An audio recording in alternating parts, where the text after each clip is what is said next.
রাত 12টার পরে আপনি বাথরুমের তল দিয়ে যাচ্ছেন, তো হঠাৎ করে আপনাকে পিছনের দিকে ডাকলো আপনার মায়ের কণ্ঠে সুরে, এই তুই এত রাত করে এখান দিয়ে একা যাচ্ছিস, আমাকে একটু নিয়ে যা। তো পিছনে ঘুরে দেখলেন কেউ নেই, কিন্তু তারপরে হঠাৎ সামনে দেখলেন অদ্ভুত একটা মস্ত বড় ছায়া। তখন আপনি কি করবেন? হ্যালো সবাই, কেমন আছেন? আশা করি সবাই ভালো আছেন। চলে আসলাম আমার নতুন একটা ভিডিও গল্প নিয়ে। তো আপনাদের সবাইকে স্বাগত জানাচ্ছি হরর স্টোরি ইন বাংলাতে। তো গল্পটি শেষ পর্যন্ত দেখতে থাকুন।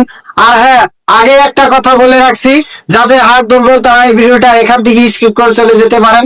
আর ভিডিওটা রাত 12টার পর কে দেখছেন অবশ্যই কমেন্ট করে জানাবেন।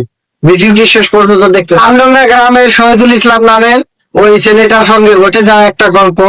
তো একদিন রাত্রে বাজার থেকে বাড়ি ফেরার সময় তো তার সঙ্গে এই ঘটনা হয়েছিল, সে আমাকে এই ঘটনাটা বলেছে। তো পান্ডুরা গ্রামে বাজুপুর নামে একটা ঠাই ছিল, ওখানে শুধু বাস আর কিছু নেই, শুধু অন্ধকার থাকে, দিনে অন্ধকার দেখা যাচ্ছে, এরকম একটা অবস্থা। তো একদিন রাত বাজার আড্ডা মারতে মারতে রাত 12টা বেজে গেল। তো তখন ওই ছেলেটা, শহীদুল নামের ছেলেটা, ওই বাসযুগের তল দিয়ে যাচ্ছে। তো যখন রাত 12টা 10 বাজে তখন ওই বাসযুগের তলে পুরোপুরি পৌঁছে গেল। তো অল্প হালকা হালকা বৃষ্টি হয়েছে, চারপাশ আন্ধার, কুয়াশা, অন্ধকার, ঝিমঝিম একটা বাতাস। ওই পাতাগুলো যে পড়েছে শুকনো মরিচে গায়ের মতো পাতা, যখনই পাড়া দেয় খিচমিচ খিচমিচ শব্দ হয়।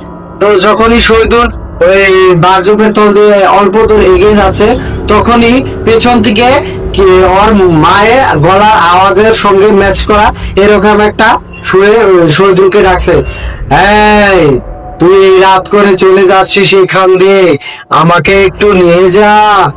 তো শহীদুল কি বলবো, ও তো ভয় পেল যে এখানে তো আমার মায়ের কণ্ঠ আসা যুক্তি না। তো শহীদুল কি করলো, ধীরে ধীরে এগোতে লাগলো, কিন্তু পিছন দিকে তাকালো না। তো তখন আবার পিছন দিকে ডাকলো, জয় শহীদুল, তুই অল্প পিছন দিকে তাকিয়ে দেখ, আমি তোর মা দাঁড়িয়ে রয়েছি। শহীদুল কি করবে দিশা তো পাচ্ছে না, শরীরে পশম দাঁড়িয়ে গেল, ওর যেন একদম নিস্তব্ধ হয়ে গেল দেহটা।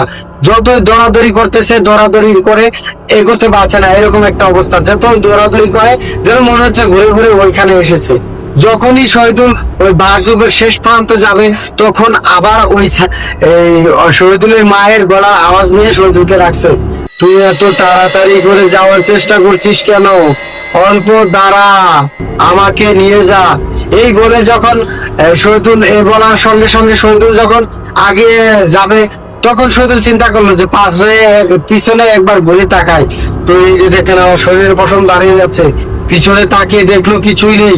অকস্মাৎ যখন সম্মুখে যাচ্ছে দেখলো, ও বাবা কি বলবো, এই দেখেন আমার শরীরের পশম দাঁড়িয়ে যাচ্ছে, একদম কালা সাদা, মুখটা একদম কালা সাদা, কাপড়ের কাপড় পরা, চোখ মুখ অন্ধকারে কিচ্ছু দেখা যাচ্ছে না। এমন একটা আস্ত বড় যেন সম্মুখে পাহাড় থেমে দাঁড়িয়েছে, এরকম একটা অবস্থা। তখন শহীদুল কি করবে, শরীরে একদম ভূমিকম্প এসে গেছে, এইরকম শরীর কাঁপুনি উঠে গেছে। শহীদুল কি করবে দিশা পাচ্ছে না। যখনই মাথা নিচমিচ করে চোখ বন্ধ করে একটা দৌড় দিল, তখন একদম এক দৌড়ে ঘরের ভিতরে ঝাঁপ লাগিয়ে ঘরের ভিতর শুয়ে পড়লো। তো শুয়ে পড়ার পরে রাত তখন 2টো বাজে। 2টো বাজার পরে ওই জানলার দিকে পাড়ের থেকে শহীদুলকে ডাকছে, এই শহীদুল, যাটা একটু গোছা, তোর মাকে একটু ঘরে নি। এইভাবে যখন ডাকছে, তখন শহীদুল চিন্তা করলো যে আমার মা তো 2 বছর আগে মারা গেছে, এটা কার আওয়াজ হবে। তো ওই ভেবে শহীদুল জানলা সব আটকে, দেখেন আমার শরীরে পশমে যে দাঁড়িয়ে যাচ্ছে। তো শহীদুল এগুলো ভেবে জানলার পশম আটকে যখনই দরজা বন্ধ করে যাবে, তখনই ওই সাদা কাপড় পরা এত বড় একটা আস্ত দানব, চোখ মুখ কালা, অন্ধকার, শুধু কঙ্কাল। যখনই শহীদুল ওই জাপটা আটকাতে যাবে, তাপ দিয়ে শহীদুলকে ধরে ভেতরে নিয়ে পড়ে গেল। পরের দিন সকালে যখন গ্রামের লোক শহীদুলের বাড়িতে গেল, দেখলো যে শহীদুল অজ্ঞান অবস্থায় বাড়ির সম্মুখে পড়ে আছে। তখন শহীদুলকে সুস্থ করে লোকজন জিজ্ঞেস করলো কি হয়েছে, তারপর শহীদুল বললো এই ঘটনা। তো আপনাদের সঙ্গে যদি এরকম ঘটনা হয়, তখন আপনি কি করবেন অবশ্যই কমেন্ট করে জানাবেন। আর হ্যাঁ, আগে একটা কথা বলে রাখছি, যাদের হাত দুর্বল তারা আমার চ্যানেল থেকে একটু সরে থাকবেন। আর এই গল্পটি কেমন লাগলো অবশ্যই কমেন্ট করে জানাবেন। গল্পটি যদি ভালো লাগে একটা লাইক করে দিবেন। এবং এরকম গল্প যদি আরো শুনতে চান, ভূতের ভয়ানক গল্প যদি শুনতে চান, চ্যানেলটি সাবস্ক্রাইব করে পাশে থাকবেন। আর এই ভিডিওটা রাত 12টার পর কে দেখছেন অবশ্যই কমেন্ট করে জানাবেন। ভিডিওটি শেষ পর্যন্ত দেখার জন্য আপনাদেরকে অনেক অনেক ধন্যবাদ।